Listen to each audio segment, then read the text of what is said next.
So here's what happens. People always ask me, Mr. Baier, how does the food get from Highlands to the people who really need it? Well, there'll be a semi out there, right, by the basketball hoops. We're going to bring in all the ingredients, the boxes, the bags, the scales, and my friend John is going to go to the store and purchase that stuff.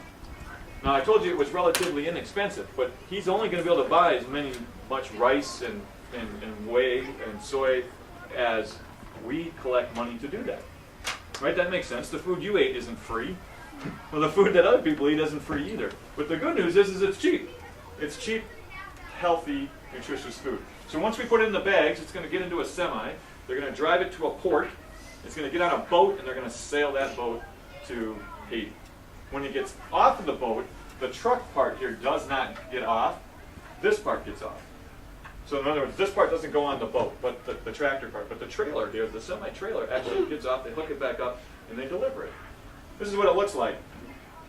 This is what it looks like. I had a chance to unload this one myself, and there's 285,000 meals in one semi-trailer. That's a lot of food, over 250,000 meals. The trailer is so full that there's not even room. This is the edge of the trailer. You kind of stand like this, and you take a box and you let it off, and pretty soon there's enough space to even stand there. There's no forklifts, there's no electronic jacks, there's nothing. And the food could never get to the people who need it in a semi. So we take it, and these are high school kids, 8th, 9th, and 10th graders from Eden Prairie, that went with me after they made the meals to meet some of the people who they're getting. And like an assembly line, we are taking the boxes and we are putting them onto a truck that looks like this. Okay, this here will probably get about 100, 150 boxes on there. Now, you may have seen on the news, like after disasters and earthquakes, where people are scrambling and they're fighting. We never do that. I'll say that again, we never do that. We do not go take the food and throw it off the back of a truck. We only distribute food at like a hospital or a school or a shelter or some place where people could come and get some food who otherwise wouldn't be able to eat without it. And we do that for a couple of reasons.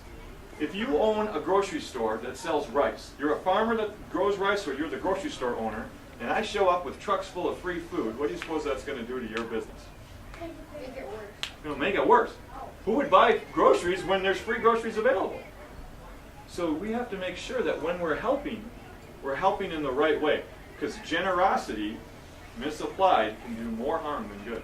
I'll say that again. People who really want to help sometimes are actually causing damage in their effort to help. They had a caring heart, but they didn't know any better. So we never do that, okay? The other thing we want to make sure